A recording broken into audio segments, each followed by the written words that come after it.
ఓ ఆత్మీయ సమావేశంలో మాజీ డీజీపీ ఏబి వెంకటేశ్వరరావు సంచలన వ్యాఖ్యలు చేశారు.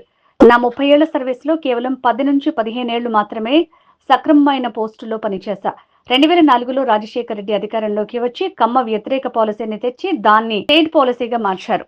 రాజశేఖర రెడ్డి నాటిన విత్తనం 2019 నాటికి విషవృక్షంగా మారింది. అప్పటి నుంచి కమ్మ అధికారుల్ని టార్గెట్ గా అణచివేతకు గురి చేశారు. కమ్మవారిపై యుద్ధమే ప్రకటించినట్టు వైసీపీ అధినేత వ్యవహరించాడు. 2019లో అధికారంలోకి వచ్చిన మర్నాడే నాకు ఉద్యోగం లేకుండా చేశారు. పోస్టింగ్, జీతం అడిగితే సస్పెండ్ చేశారు. నా కెరీర్లో నేను ఊహించని మచ్చను నాకు వెయ్యాలని చూశారు. చట్టం, న్యాయం రెండూ నన్ను నిప్పుగా నిలబెట్టాయి. మిత్రులారా, ఏ గవర్నమెంట్ సర్వెంట్ కూడా ఇది వినపడుతుందండి సరిగ్గా? మైక్ మార్చాలా? రెండో మైక్ కూడా వాడుతున్నా? ఓకే. గవర్నమెంట్ ఉద్యోగాలు చేసే వాళ్ళందరికీ తెలుసు, ఏ ప్రభుత్వ ఉద్యోగి కూడా ప్రభుత్వంతో కొట్లాడాలని అనుకోడు. ఏదైనా చిన్న చిన్న ఇబ్బందులు వచ్చినా కానీ ఎవరో ఒకరిని బతిమాలుకుని, లేకపోతే సమాధానం ఇచ్చుకుని, ఎక్స్ప్లెనేషన్ ఇచ్చుకుని దీని నుంచి బయటపడదామని అనుకుంటారే తప్ప గవర్నమెంట్తో పోట్లాడ పెట్టుకోవాలని ఎవరో అనుకోరు. అలాగే నేను కూడా నా 30 సంవత్సరాల సర్వీస్లో ఎప్పుడూ గవర్నమెంట్తో కొట్లాట పెట్టుకోవాలా. ఎన్నో ప్రభుత్వాలు వచ్చినాయి, పోయినాయి. ఎన్నో ప్రభుత్వాల్లో నాకు కొన్ని చేదు అనుభవాలు ఎదురైనప్పటికీ కూడా దులుపుకొని సరే పోనీ, ఈ ప్రభుత్వం పోయినాక మళ్ళీ ఇంకొక ప్రభుత్వం వస్తుంది, ఈ పోస్టింగ్ కాబట్టి ఇంకొక పోస్టింగ్ అన్నట్లు ఉన్నావే తప్ప ఏనాడు నేను గవర్నమెంట్తో గొడవ పెట్టుకోలే. నా 30 ఏళ్ల సర్వీస్లో కొంచెం సరైన ఉద్యోగాలు చేసింది మేబీ ఒక 10-15 ఏళ్ళు ఉంటుందేమో. మిగిలిన 10-15 ఏళ్ళు వైఎస్ రాజశేఖర రెడ్డి గారు వచ్చిన దగ్గర నుంచి వారు ఇంట్రడ్యూస్ చేసినటువంటి ఈ కమ్మ వ్యతిరేకత అనేది ఒక రాజ్య పాలసీగా, రాజ్య విధానంగా, స్టేట్ పాలసీగా వారు అమలు చేసిన దగ్గర నుంచి మాకు పోస్టింగులు రావడం మానేసినాయి. ఆ 10 సంవత్సరాలు ఏదో ఒక మారుమూల కాలం గడిపేసాం. ఆ విధంగా 30 సంవత్సరాల్లో 15 సంవత్సరాలు సరైన ఉద్యోగం చేసాం, 15 సంవత్సరాలు ఎక్కడో ఇన్సిగ్నిఫికెంట్ పోస్టుల్లో చేసేవాళ్ళం. ఆ ఇన్సిగ్నిఫికెంట్ పోస్టుల్లో కూడా మేము చేయగలిగింది చేసేవాళ్ళం. 2019కి వచ్చేసరికి పరిస్థితి పూర్తిగా మారిపోయింది. రాజశేఖర రెడ్డి వేసిన విత్తనం ఇప్పుడు పెద్ద విషవృక్షమై కూర్చుంది. అది ఏమాత్రం వెరప లేకుండా మంచి మర్యాదలకి, రాజకీయాల్లో గౌరవానికి, అడ్మినిస్ట్రేషన్లో సంప్రదాయాలకి ఏమాత్రం విలువ ఇవ్వకుండా కమ్మవారిని ఓపెన్గా, టార్గెటెడ్గా వాళ్ళని అణిచివేత ఒక యుద్ధ కార్యక్రమంలాగా యుద్ధం ప్రకటించారు. అది వీడు వచ్చిన తర్వాత జరిగినటువంటి కొత్త మార్పు. ఆ పరిస్థితుల్లో 30వ తారీఖున ప్రమాణ స్వీకారం చేశాడు. అదే రోజు రాత్రి వాడు ఇచ్చిన రెండో జీవో నా ట్రాన్స్ఫర్ చేశాడు, కానీ పోస్టింగ్ ఇవ్వడు. సో 8 నెలల పాటు పోస్టింగ్ లేదు, జీతం లేదు. సరే, బ్యాంకులో ఎంతో కొంత సేవింగ్స్ ఉంటాయి కాబట్టి నడిచిపోయింది. అప్పటికీ కూడా నేనేం కొట్లాడలా, నేనేమి ఎవరితోనూ పోట్లాడలా.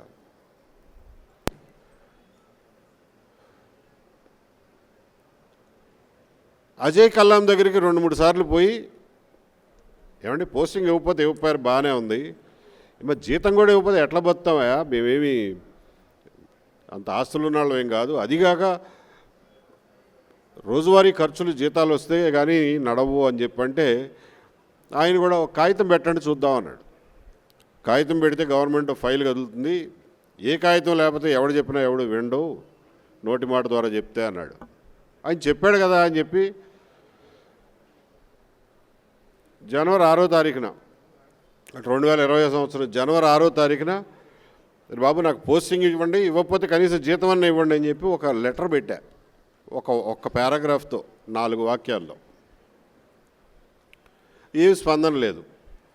సరేలే కొత్త సంవత్సరం పండుగలో ఉన్నారో తర్వాత సంక్రాంతి గొడవల్లో ఉన్నారో అని ఒక 20 రోజులు ఆగి మళ్ళా 28వ తారీఖున మళ్ళీ ఒక రిమైండర్ పెట్టా. అంతవరకే, నేనేమి కొట్లాడలా ఎవరితోనూ.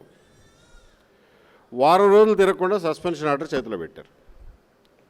అంటే ఏంటన్నమాట, వాళ్ళ ఉద్దేశం ఏంటంటే, నువ్వు జీతం అడిగే సాహసం చేస్తావా, కాగితం ఇన్ రైటింగ్ మమ్మల్ని కాగితం పెట్టి మాకు జీతం ఇమ్మని చెప్పి అడుగుతావా అనే అహంకార ధోరణిలో ఉన్న ప్రభుత్వం ఆ రోజున. మీకు సందర్భం చెప్తున్నాను, ఎందుకంటే నాకు కూడా ఒక రకంగా కొన్నిసార్లు ఆలోచిస్తే చిన్నతనంగా అనిపిస్తుంది. ప్రభుత్వోద్యోగులం, ప్రభుత్వం మీద ఇంతలా కొట్లాడడం ఏంట్రా బాబు, ఆ అవసరం ఎందుకు కలిగిందా అని చెప్పి కొన్నిసార్లు బాధ కలుగుతూ ఉంటుంది. సస్పెండ్ చేశాడు. సరే, సస్పెండ్ చేస్తే దాంట్లో ఏం కాగితం ఉందో అది ఒక అధికారిక ప్రాసెస్. సస్పెండ్ చేస్తే అరే బాబు నీ మీద ఈ అభియోగాలు ఉన్నాయి చెప్పాలి. ఏమీ చెప్పకుండా 2 ముక్కల్లో you are placed under suspension. నన్ను ఎందుకు సస్పెండ్ చేశారో తెలుసుకోవడానికి నేను కోర్టుకు పోవాల్సి వచ్చింది. కారణాలు చెప్పండి రా బాబు అని. ఇది ఒక పక్కన నలుగుతూ ఉండగా బయట రాజకీయ వాతావరణంలో చూసాం మనందరం. ఒక తుచ్చుడు, వాడు కుర్చీలో కూర్చునే కుర్చీ కాలి గోటికి కూడా సరిపోని తుచ్చుడు కరోనా కాదు ఇది కమ్మరోనా అంటాడు.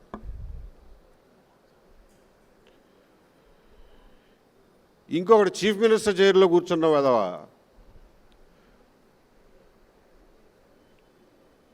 ఎలక్షన్ కమిషనర్కి కులాన్ని ఆపాదించి ఆయన నిర్ణయాన్ని కులానికి అంటగడతాడు. మళ్ళీ వాడే అదే నోటితో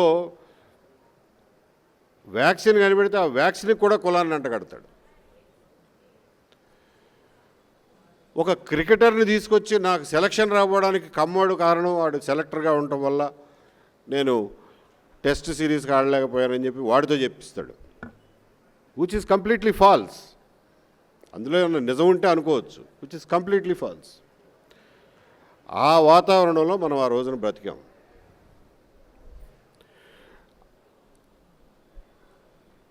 ఆ వాతావరణంలో నా మీద ఒక లేనిపోయిన నింద వేయడమే కాకుండా నేను ఏ విలువల కోసమైతే కట్టుబడి 30 సంవత్సరాలు ఉద్యోగం చేశానో ఆ విలువలనే టార్గెట్ చేశాడు.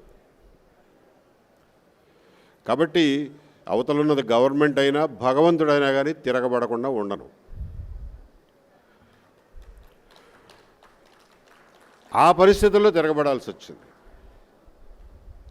నాకున్న ఒకే ఒక మార్గం కోర్టు, న్యాయ ప్రక్రియ. కాబట్టి దాని ద్వారానే పోయాను. మా లాయర్ల మంచితనం,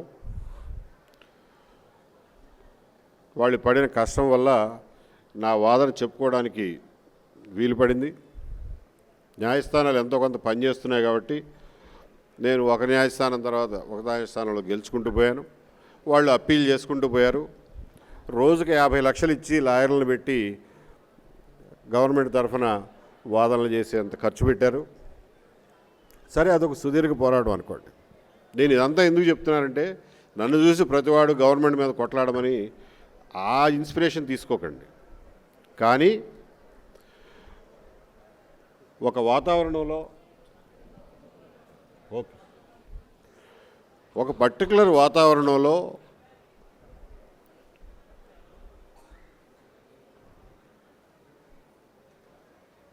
మూలక నెట్టబడిన నాడు తిరగబడడం తప్ప వేరే మార్గం ఉండదు. దానికి మానసికంగా మనం అందరూ సిద్ధంగానే ఉండాలి ఎప్పటికైనా.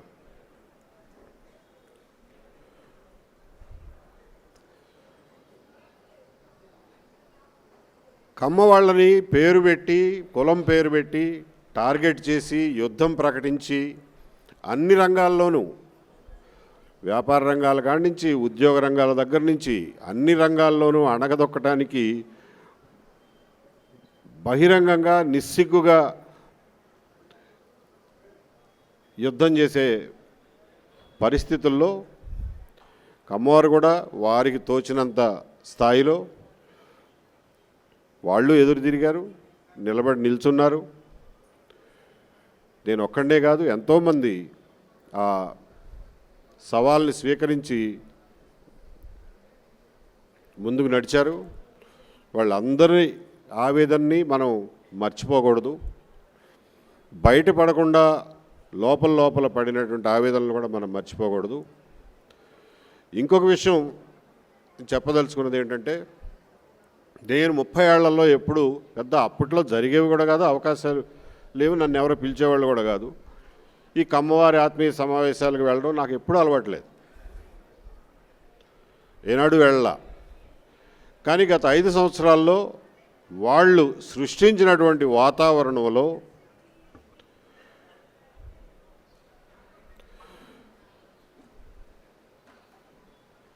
ప్రతి కమ్మవాడు భయపడి డిఫెన్స్లో ఉండిపోయి ఆత్మరక్షణలో ఉండే పరిస్థితుల్ని కలుగజేసినటువంటి ఆ వాతావరణంలో కమ్మవారికి ధైర్యం చెప్పాల్సినటువంటి అవసరం నాకు కనపడింది.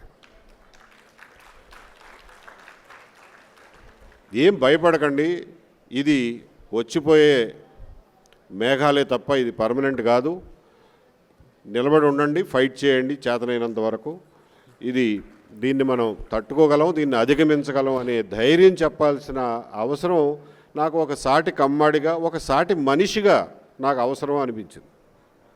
నేను కమ్మాడిని కాకపోయినా కానీ కమ్మవారి మీటింగ్కి వచ్చి మా మాటలు మాట్లాడేవాడిని అని నా మనసుకు నాకు తెలుసు.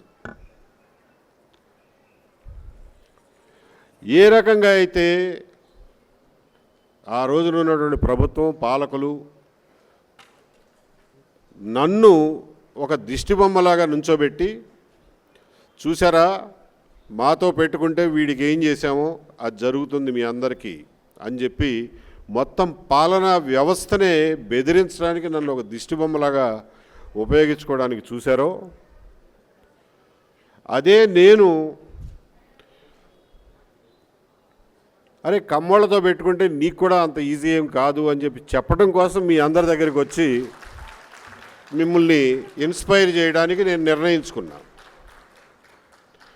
అందులో ఇది మంచా చెడా, ఇది ఒక పబ్లిక్ సర్వెంట్గా నేను ఒక కుల సంఘం మీటింగ్కి వెళ్ళటం మంచిదా కాదా అనే మీమాంసకి నేను ఏనాడు గురికాల. I was very clear in my mind. నువ్వు వీళ్ళని టార్గెట్ చేసావు, నేను వీళ్ళకి తోడుగా నిలబడతా, వాళ్ళని నా చేతనైనంత వరకు నిలబెడతా, వాళ్ళని ఇన్స్పైర్ చేస్తా. నువ్వు నన్ను చూపించి మిగిలిన వాళ్ళని బెదిరించినట్లుగా ఎట్లా అయితే బెదిరిస్తున్నావో నేను పక్కన నుంచుని వీళ్ళకి ధైర్యం చెప్తా. సో బ్యాలెన్స్, నువ్వు చేసేది నువ్వు చేసుకో, నేను చేసేది నేను చేసుకుంటానని చెప్పి మీ మీటింగులకు రావడం జరిగింది. అంతకుముందు నేను ఎప్పుడూ సర్వీస్లో ఈ మీటింగులకు రాలా. సరే, ఆ తర్వాత ఎన్నికలు వచ్చినాయి. ఎన్నికల్లో ప్రతి కమ్మవాడు కొంతమంది ఒక 10-20% పక్కన పెట్టేస్తే కిలో వంకాయలు కొంటే 1-2 పుచ్చులు వస్తాయి. దాని గురించి వంకాయలు కొనడం మానం, తినడం మానం. కమ్మవారు అందరూ కూడా కలిసికట్టుగా దేశ విదేశాల్లో ఉన్న వాళ్ళందరూ కదిలి ఈ దుర్మార్గపు ప్రభుత్వానికి, ఈ రాక్షస ప్రభుత్వానికి, ఈ నియంతృత్వ ప్రభుత్వానికి ఎటువంటి సమాధానం చెప్పారో అన్నది మీ అందరికీ గుర్తుంది.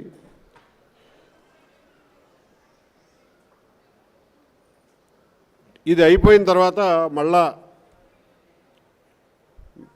మళ్ళా కార్తీక మాసం వచ్చింది, మళ్ళా సంక్రాంతి వచ్చింది. ఇలాంటి ఆత్మీయ సమావేశాలు, అమ్మవారి సమావేశాలు జరగడం, వాళ్ళు కూడా అంతకుముందు పిలిచిన చనువుతో, పరిచయంతో నన్ను పిలవడం జరిగింది. ఈసారి కూడా ఒకళ్ళిద్దరు శ్రేయోభిలాషులు అన్నారు, ఏమండి మీరు మీ స్టేచర్కి ఇలా కుల సంఘాల మీటింగ్లకు వెళ్తే బాగుండదేమో ఆలోచించండి అని. నాకు మళ్ళీ పూర్తి క్లారిటీ ఉంది ఆ విషయంలో. నేను ఒకటే, వాళ్ళు కష్టాల్లో ఉన్నప్పుడు వెళ్ళి నిలబడడం నా బాధ్యతగా వెళ్ళి చేశాను. అలాగే నేను కష్టాల్లో ఉన్నప్పుడు కూడా వాళ్ళందరూ పాపం సంఘీభావం ప్రకటించి నాకు ముక్కు మొహం తెలియని వాళ్ళు, పరిచయం లేని వాళ్ళు కూడా నా గురించి కన్నీళ్లు పెట్టుకుని బాధపడిన వాళ్ళని ఎంతోమందిని చూశారు. అంటే మీకు వీళ్ళందరినీ ఒక దుర్మార్గ ప్రభుత్వాన్ని వదిలించుకోవడం కోసం, ఎన్నికల్లో వాళ్ళతో పని చేయించుకోవడం కోసం మీరు వాళ్ళ మీటింగ్లకు వెళ్తే బాగానే ఉంటుందా? గెలిచిన తర్వాత ఎన్నికలు అయిపోయినాయి కదా, ఇంకా మీటింగులకు వెళ్ళాల్సిన అవసరం లేదని అంటారా? ఇది పద్ధతేనా? ఇది నీతేనా అని చెప్పి ఆ రోజున ఏ రకంగా అయితే వెళ్ళానో నిష్కల్మష హృదయంతో, చాలా క్లారిటీతో ఆ రోజున ఎలా అయితే వెళ్ళానో ఈ రోజున కూడా అలాగే వెళ్తాను. కాకపోతే ఆ రోజున చెప్పిన మాటలు కానీ, ఆ రోజున సందర్భం కానీ వేరు, ఈ రోజున సందర్భం వేరు కావచ్చు. కానీ ఈ ఆత్మీయత, ఈ సంఘీభావం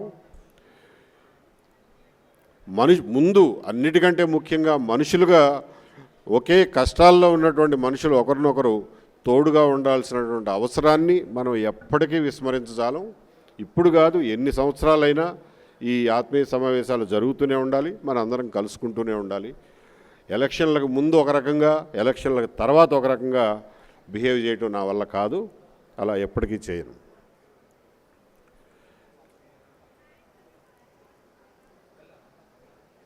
మిత్రులారా, నేను ఇప్పటివరకు మాట్లాడిన దాని నుంచి 2 విషయాలు దాన్ని ముందుకు పొడిగిస్తాను. ఒకటి, ఇంత దుర్మార్గం, ఇంత రాక్షసత్వం, ఇంత కర్కసత్వం, ఇంత నియంతృత్వానికి మన అందరం గురి కావటం అనేది చరిత్రలో మళ్ళీ ఇంకొకసారి జరగకూడదు అనే కఠినమైనటువంటి నిర్ణయానికి మీరు అందరూ రావాల్సిందిగా కోరుతున్నాను. నెవర్ అగైన్, నెవర్ అగైన్ ఇటువంటి వాడిని మళ్ళా అటువంటి అధికారం పొందకుండా అహర్నిశలు కావాలంటే కష్టపడాల్సినటువంటి బాధ్యత మన అందరం తీసుకోవాలి. ప్రజలందరూ తీసుకునేలాగా కూడా మనం ప్రోత్సహించాలి. దీనికోసం మనం ఏం చేయాల్సి వచ్చినా కానీ ముందు జాగ్రత్త చర్యలు కానీ చేపట్టాలి అని చెప్పి మీ అందరికీ పిలిపిస్తున్నాను. అది ఒక విషయం అయితే, రెండో విషయం గుర్తుపెట్టుకోండి.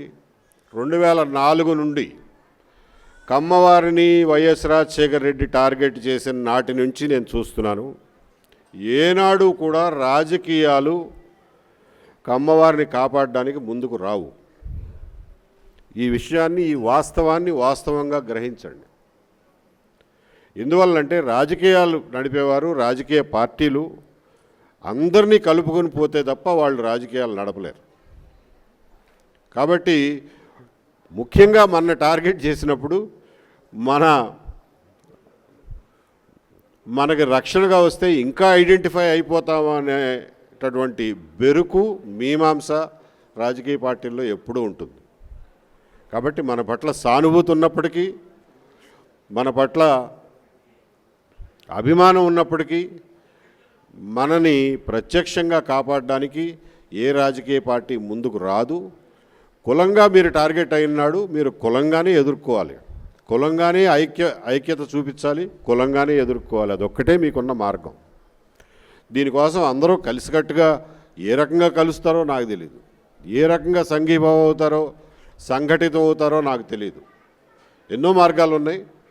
ఇలా కొసరాజు వంశవృక్షంలాగానే ఇంకొకరు లేకపోతే కమ్మవారి సంఘాలు పెట్టుకుంటారో, ఇంకోటి పెట్టుకుంటారో, లేకపోతే సైకో బాధితుల సంఘం అని ఒక కొత్త సంఘం రిజిస్టర్ చేసుకుంటారో, మీ ఇష్టం. ఏదో ఒక రకంగా మీరు సంఘటితమై మీ ఫైట్ మీరు చేసుకోవాల్సిందే తప్ప రాజకీయ పార్టీలు ప్రత్యక్షంగా వచ్చి మిమ్మల్ని కాపాడతాయి అనుకునే భ్రమ నుంచి బయటకు రావాల్సిందిగా మీ అందరినీ కోరుతున్నాను.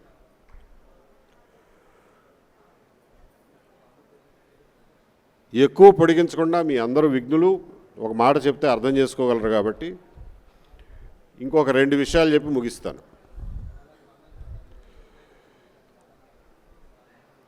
కమ్మవారు సంఘటితం అవ్వాల్సినటువంటి అవసరం ఒక పక్కన ఉంటే, కమ్మవారు ఈరోజు ఫేస్ చేస్తున్నటువంటి ఛాలెంజెస్ సవాళ్ళని అర్థం చేసుకుని దానికి తగినట్లుగా వాళ్ళ పిల్లల్ని మనవాళ్ళని మనవరాళ్ళని ఎలా కని పెంచాలి, పెద్ద చేయాలి, వాళ్ళని ఏ రకంగా తీర్చిదిద్దాలి అనే విషయంలో కూడా మీరు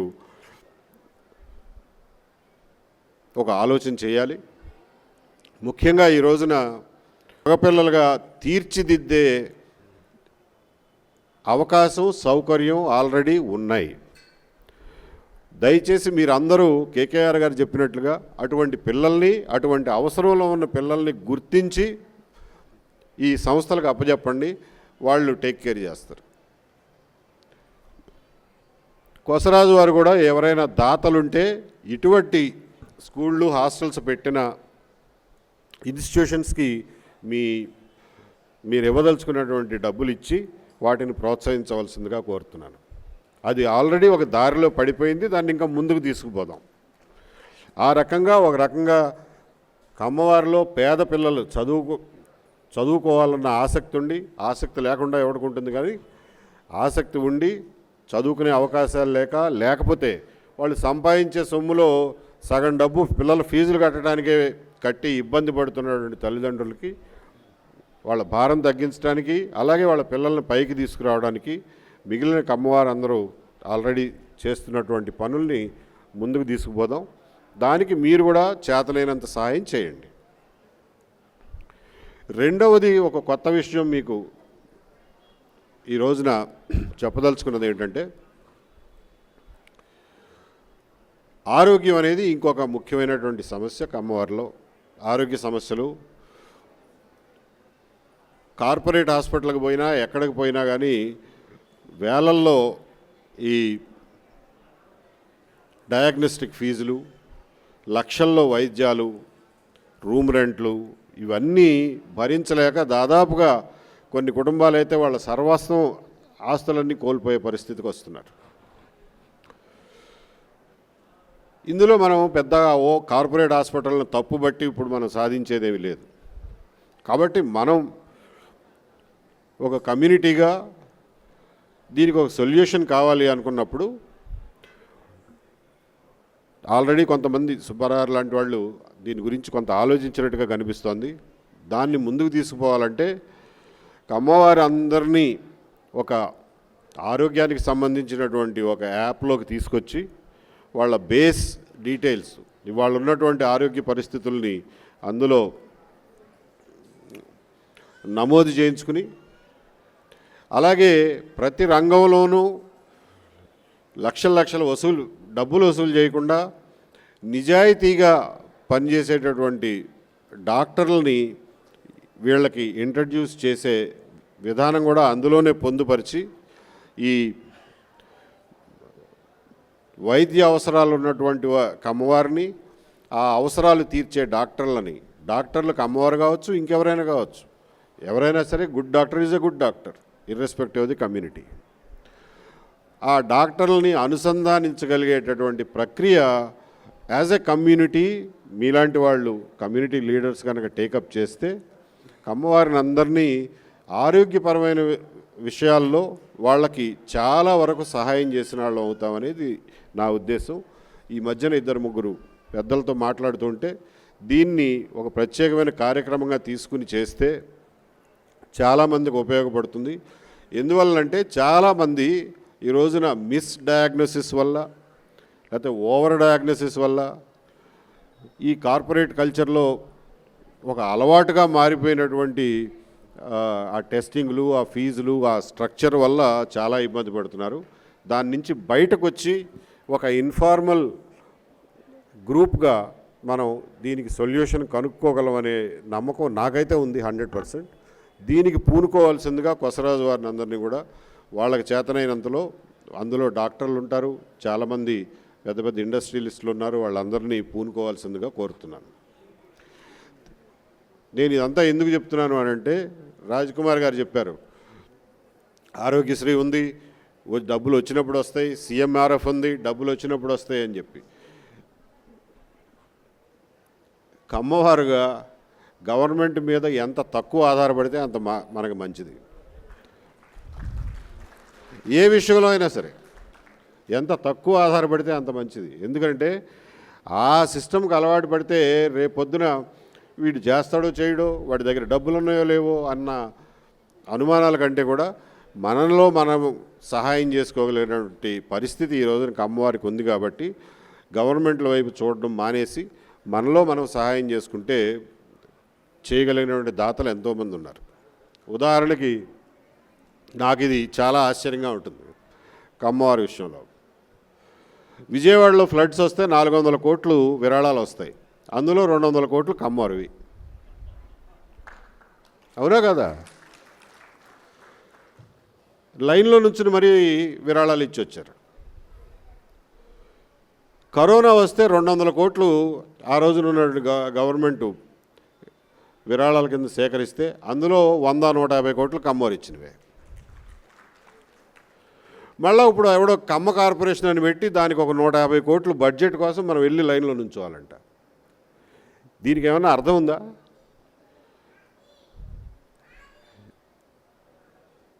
ఒక పక్క నుంచి కోట్లు ఇవ్వడం ఎందుకు, మళ్ళీ ఇంకో పక్కన చేయి జాజి అడుక్కోవడం ఎందుకు?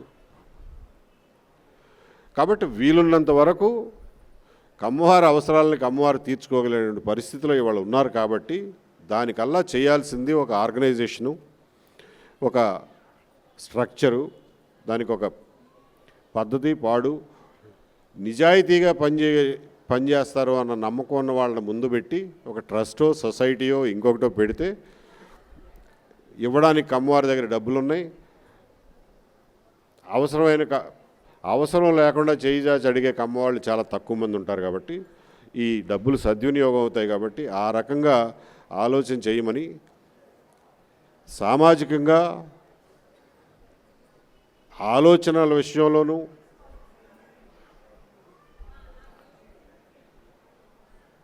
ఆర్థికమైనటువంటి విషయాల్లోనూ ఒకరికొకరు సహాయం చేసుకోవడం అనేది ముందు వచ్చినాడే మనకి కమ్యూనిటీగా ఒక గుర్తింపు ఉంటుంది. అరే వీళ్ళు ఎవరి దగ్గరికి పోరురా, వాళ్ళలో వాళ్ళు సహాయం చేసుకుంటారు అనే గౌరవం కూడా ఈ కమ్యూనిటీకి మిగులుతుంది. అంతే తప్ప ఆ రాజకీయ నాయకుడు మాకేం చేయలేదు, ఈ రాజకీయ నాయకుడు మాకేం చేయలేదు అనే పరిస్థితి నుంచి బయటపడదామని చెప్పి మీ అందరికీ తెలియజేసుకుంటూ, లాస్ట్లో నాకు వంశీ అన్నాడు ఇక్కడ ఎవరో కుర్రాళ్ళు కనపట్లేదు, అందరూ ముసలాళ్ళే ఉన్నారని. దీనికి కూడా ఒకే ఒక మార్గం ఏంటంటే గ్రామాలని సుసంపన్నం చేయాలంటే, గ్రామాల్లో జనాభా పెంచాలంటే, గ్రామాల్లో ప్రజలందరికీ పనులు కావాలంటే, గ్రామాల్లో 4 రూపాయలు కనిపించాలి అని అంటే విజయకుమార్ గారు లాంటి వాళ్ళు పరిశ్రమలను గ్రామాల్లోకి తీసుకురావాలి. చిన్న చిన్న పరిశ్రమలైనా సరే గ్రామాల్లోకి తీసుకొచ్చి అక్కడ ఉపాధి అవకాశాలు పెంపొందించడం ద్వారా కమ్మవారి పిల్లలకే కాకుండా గ్రామాల్లో ఉండే అన్ని కులాల వాళ్ళ పిల్లలకి ఉద్యోగాలు వస్తాయి. గ్రామాలు మళ్ళీ కళకళలాడుతూ ఉండడానికి అదొక్కటే మార్గం. ఈ రకంగా గ్రామాల్లో పారిశ్రామిక అభివృద్ధి, పరిశ్రమల స్థాపన విషయంలో కూడా కొసరాజు వారికి వీలైనంతగా కృషి చేయాలని చెప్పి కోరుకుంటూ, మీ 2 నెలల కిందట రాజేశ్వర గారు నా డేట్ బుక్ చేశారు. డిసెంబర్ మొదట్లో ఎప్పుడో చెప్పారు మా కొసరాజు వాళ్ళ మీటింగ్ ఉందండి అని. ఎప్పుడండి అంటే డిసెంబర్ 19 నా పరిస్థితి ఎలా ఉంటుందో నాకు ఎట్లా తెలుస్తుందండి, ఇప్పటి నుంచి అడిగితే ఎట్లా అంటే, లేదు మీరు చెప్తేనే మేము మళ్ళీ మిగిలిన కార్యక్రమం మొదలెడతా ఉన్నారు. సో ఆ రకంగా ఒప్పుకొని డిసెంబర్ 19 ఉంటాను అని చెప్పి, జనవరి 19 ఉంటాను అని చెప్పి ఆ రోజున మాటిచ్చాను. కాబట్టి మొన్న అత్యవసరంగా హైదరాబాద్ వెళ్లాల్సి వచ్చినా మళ్ళీ నిన్న మధ్యాహ్నం నుంచి బయలుదేరి రాత్రి 11:30కి చేరాను. మళ్ళీ ఇవాళ రేపు మళ్ళీ వెనక్కి హైదరాబాద్ వెళ్ళాలి. But I'm extremely happy to be meeting all of you and addressing you. And ఈ కార్యక్రమానికి నన్ను పనిమాల పిలిచి నన్ను గౌరవించి మీ అందరి ముందు 4 విషయాలు షేర్ చేసుకోవడానికి అవకాశం ఇచ్చినటువంటి కొసరాజు వంశవృక్ష కార్యవర్గానికి నా కృతజ్ఞతలు తెలియజేస్తూ, మీరందరూ ఓపికగా నా మాటలు విన్నందుకు మీ అందరికీ కృతజ్ఞతలు తెలియజేస్తూ సెలవు తీసుకుంటున్నాను. జై హింద్.